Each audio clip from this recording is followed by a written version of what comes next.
안녕하세요. 김경자 TV의 김경자 제9대 서울시의원이었습니다. 문화체육관광에서 활동하였습니다. 아직도 코로나 아직 끝나려면 멀었다 생각하니까 조금 슬프네요. 그렇지만 슬프다는 것을 생각하기도 하지만 제가 살아보니까 슬플 것만은 아니에요. 자, 여러분 아침에 일어나서 하늘을 바라보세요. 어때요? 황사현상 때문에 잃어버렸던 파란 하늘을 찾았지요. 그래서 세상은 하나를 잃으면 또 하나를 얻는 것이 아닐까. 그리고 요즘에 의사 선생님들 죄송합니다. 병원에 환자가 많이 줄었대요. 왜냐? 의생물을 손 깨끗이 닦고 마스크 써. 그러니까 자연히 환자가 줄어들 수밖에 없죠. 그래도 코로나 왜 무서운가? 사실은 나서도 효율증이 참 무섭답니다. 하여튼 국가의 시책에 따라서 최선을 다해서 거리두기, 또 옆에 있는 분에게 피해가 가지 않도록 우리 마스크 사용을 철저히 하도록 하겠습니다. 오늘은 지난주에 이어서 제3탄 코로나 시대에 우리 자녀들을 어떻게 지도하면 좋을까에 대해서 함께 이야기를 나눠볼까 합니다. 가을을 우리가 보통 뭐라고 하죠? 천고 마비계절이라고 그러죠? 네, 여기 계신 우리 방청객 여러분 감사합니다. 이렇게 김경자 TV 촬영하는데 몇 분께서 이렇게 와주셨어요. 자, 가을은 그러지 않아도 독서의 계절이라고 하는데 지금 코로나 시대에 우리 자녀들 지금 집에 있는 시간이 참 많을 겁니다. 학원도 못 가고 학교도 지금 아마 일주일에 한 번이나 두세 번 가나요? 제가 사실은 그거는 정확하게 모르지만 2번 정도는 간다고 2번 정도는 갔으면 좋겠는데 한 번밖에 못 간대요. 너무 아쉽다. 그런데 책을 그럼 어떻게 독서를 지도해야 됐을까? 사실은 우리가 독서도 교육이 필요합니다. 그냥 책만 주고 읽으라고 해서 독서가 되는 게 아닙니다. 그러면 어떻게 독서를 지도해야 될까? 우리 아이의 연령이 첫째 맞아야 돼요. 그러나 이제 그 수준이 조금 차이는 있으니까 가장 기본이 우리 아이 연령에 맞는 거. 그 다음에 조금 내용이 쉬운 거. 예를 들면 재밌는 거, 가벼운 거부터 시작하면 좋겠습니다. 그런 의미에서 저는 먼저 저학년 같으면 1학년 학생들 같으면 동시 책을 먼저 줬으면 좋겠어요. 짧은 노래말, 그걸 통해서 아이가 음료를 익히면서 우리나라 글자의 아름다움을 느끼게 해요. 그 다음에 그걸 외우게 해요. 자, 제가 예를 들어 보겠습니다. 바다라는 시가 있습니다. 그 유명한 유치원 선생님이 쓰셨는데 우리 유치원 아이들이 참 외우면 좋을 그런 시입니다. 바다는 유치원 아이. 자꾸만 잠시라도 쉬지 못한다. 자꾸만 질문하고 이렇게 짤막해요. 그래서 내가 1학년 우리 아동한테 물어봤어요. 아니 어떻게 바다가 유치원 아이가 될 수 있니? 그랬더니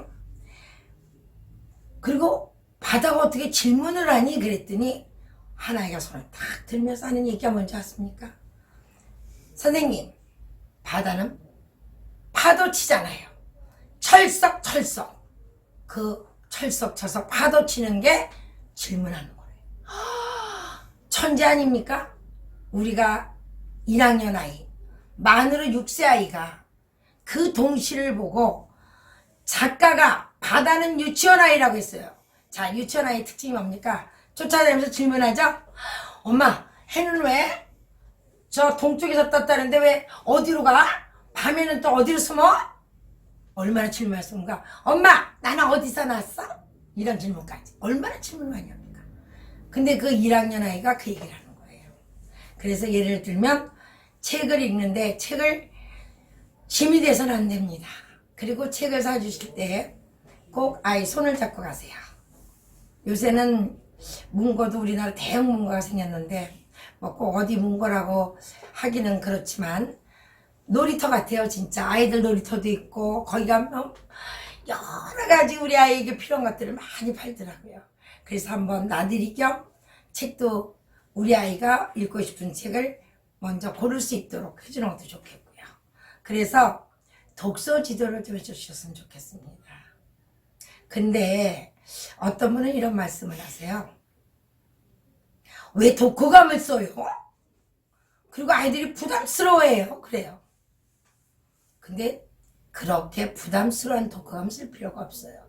그러나 자기가 책을 읽고 나서 그 작가가 누군지, 언제 발행이 있는지, 왜? 책이라는 건 그 책을 언제 썼다는 게 되게 중요합니다.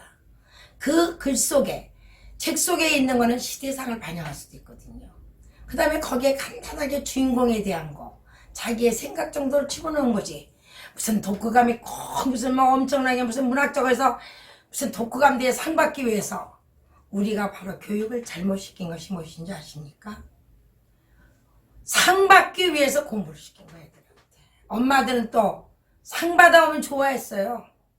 성적표, 수미양가. 그게 뭐 그렇게 대단한 영향이 있다고 아이에게 수가 적다, 우가, 양가가 있다. 오히려 양가 있는 애들이 지금 훨씬 더 아마 제가 볼 때는 사업가로 출세해서 돈 많이 벌지 않을까요? 제가 30년 교직생활 하다 보니까 너무 공부밖에 모르는 아이는 사실은 사회적으로 성공해야 힘들어요. 전문가는 될 수 있죠. 그러나 전문가가 돼도 잘못하면 속이 좁은 전문가가 될 수 있어요. 우리 정치인들 저도 정치인이지만 왜 국민들에게 욕을 먹을까요? 사실은 너무 소견들이 좁아서 그런 겁니다. 자, 처칠을 한번 생각해 봅시다. 영국의 처칠 수상. 뭘 잘했죠? 그분? 그림 잘 그리지 않았어요? 악기도 다뤘다는 얘기도 들었습니다. 외국에서는 소위 말해서 조금 산다는 중상용 이제 그런 집 가정에서는 아이에게 제일 강조하는 게 뭔지 아십니까? 예능 교육입니다. 왜? 예능이라는 게 뭡니까? 음악, 미술, 무용 이런 걸 통해서 그 아이에게 무엇을 주려고 하는지 아십니까? 감동입니다. 감동. 사람은 감동을 해야 돼요. 그럼 독후감이 뭡니까? 그 아이가 책을 읽으면서 그 주인공의 한 행위를 가지고 그 다음에 그 시대에서 벌어진 일들을 보고 느낌을 갖는 겁니다. 그리고 그 주인공이 위로운 죽음을 듣겠을 때 거기서 소위 안중근 의사의 그 죽음을 보고 감동을 느꼈다면 그 아이는 절대로 나쁜 길로 갈 수가 없습니다. 바로 독서를 시키는 가장 근극적인 힘은 그 아이에게 감동을 가지게 만드는 겁니다. 감동을 할 줄 아는 아이는 절대로 문제가 될 수 없습니다. 중고등학교 아이들 한번 생각해 봅시다. 너 가장 즐거울 때가 언제냐? 그러면 막 나름대로 다 틀리지만 게임이라고 할 겁니다. 그럼 왜 게임이 즐거울까요? 한번 생각을 해보세요. 그 게임을 하는 동안에는 이 아이는 주변에 있는 모든 차단이 됩니다. 어떤 곳에서 차단일까요? 소위 말해서 간섭으로부터의 차단이. 그럼 간섭이 뭐죠? 그 아이에게 부담이 주는 게 뭐죠? 성적입니다.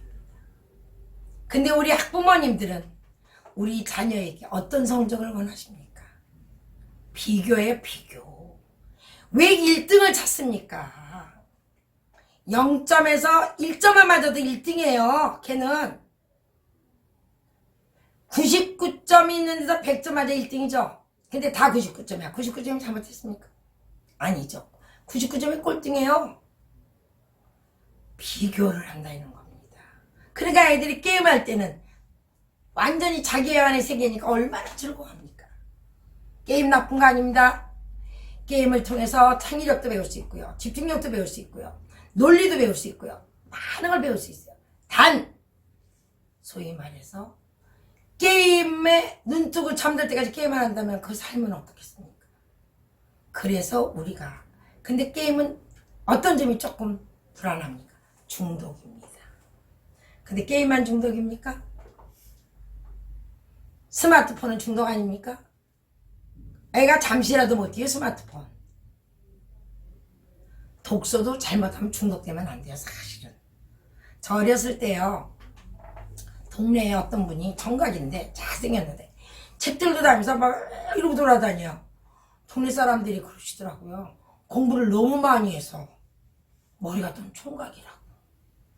그때 어린 마음에 어떻게 공부를 너무 많이 했는데 머리가 도나 했더니 너무 한쪽 분면에 대해서 정말 그러니까 그거 쉽게 말하면 그것도 아마 공부 중독일지도 몰라. 그래서 나빠서 우리가 아이에게 독서도 정말 즐거움을 줘야 돼요. 감동하는 거. 그래서 너무 많은 두꺼운 책보다 어떤 부모님들은 막 전집 사주죠. 전집 사는 거 아니에요. 전집은 나중에 아이가 선택을 쓰고 단편으로 사주세요. 단권. 한 권씩. 그것도 얇은 걸로. 그래서 처음부터 끝까지 독서에 또 중요한 점이 있습니다. 시작이 있으면 반드시 끝장이 나온다는 거. 그리고 처음 책을 펼쳤으면 끝까지 읽는다는 거. 그걸 통해서 우리는 또 교육을 할 수 있습니다. 아이의 인성 중에 가장 중요한 끈기심을 가르쳐줬어요. 끈기는 인내와 같이 갑니다. 그래서 저는 코로나 시대에 우리 자녀 교육 중에서 독서 교육을 좀 했으면 좋겠습니다. 저도 사실은 독서광입니다. 근데 요즘에는 제일 슬픈 게 책을 좀 많이 못 읽는 게 슬퍼요. 왜냐하면 신문을 2개 보는데 신문 2개도 좀 제대로 보려니까 한 3시간 걸리더라고요. 그래서 그래도 어렸을 때부터 책을 좋아했기 때문에 제가 지금까지도 책을 좋아하고 읽는 거 좋아하는지도 모르겠습니다. 코로나 시대에 가장 중요한 우리 아이에게 책을 읽는 즐거움을 심어줄 수 있는 그런 기회가 됐으면 좋겠습니다. 그리고 게임 무조건 막지 마시고 우리 아이가 어떤 게임을 하나 그 다음에 게임하는 시간 이런 것들을 좀 더 잘 관찰하셔서 지도해 주시면 게임을 통해서 훨씬 얻는 것도 많습니다. 그래서 우리 코로나 시대에 우리 학부모님들 힘드시죠? 그러나 인생에서 뭐 이렇게 한없이 10년, 20년 간다면 못 살겠지만 제가 볼 때는 절대로 그냥 있진 않을 것 같아요. 백신이 분명히 나올 것 같고 코로나 시대가 아마 잠정적으로 끝날 때가 곧 돌아오리라 믿습니다. 그때를 대비해서 우리 아이 인생에 코로나라는 하나의 그런 시대 때 가정에서 엄마 아버지하고 참 많은 시간을 보냈다는 그 좋은 시간을 가졌다는 그것은 그 아이에게 굉장한 추억의 보석이 될 것입니다. 그래서 첫 번째는 우리 동네 알아보기 생각나시나요? 우리 동네에 무엇이 있나 살펴보는 그런 시간도 가져봤고 그 다음에 학습은 정말 그 모르는 것을 집중으로 하도록 우리 아이가 가르쳐주세요. 아는 것도 알 필요는 없습니다. 공부하는 요령도 참 필요합니다. 뭐 요령 피우지 말라고 그랬는데 아닙니다. 학습, 공부에도 방법이 있어요. 정말 공부하는 법을 제대로 알면 짧은 시간을 갖고도 공부 잘할 수 있습니다. 그러니까 우리 코로나 시대에 너무 부담 갖지 마시고 참 우리 자녀와 내 인생에서 가장 소중하고 귀한 시간을 갖게 되었다고 긍정적으로 바라보시고 그 다음에 독서, 가을입니다. 좋은 책 많이 읽어서 우리 아이가 제가 볼 때는 일주일에 적어도 한 2권 정도 이상은 읽었으면 좋겠어요. 그래서 1년에 50주 잡고 100권. 10,000시간 법칙이라는 것도 있는데 우리 아이가 적어도 자랄 때까지 10,000권 정도 읽으면 아마 전문가가 될 겁니다. 자, 고맙습니다. 김경자TV. 대한민국에서 유일하게 교육 전문가이면서 정치인 김경자가 운영하고 있는 김경자TV 많이 찾아주시고 궁금한 거 있으시면 언제든지 김경자TV로 질문 보내주세요. 제 능력과 최선을 다해서 답하겠습니다. 건강하시고 행복하십시오. 우리 코로나 이겨낼 수 있습니다. 감사합니다.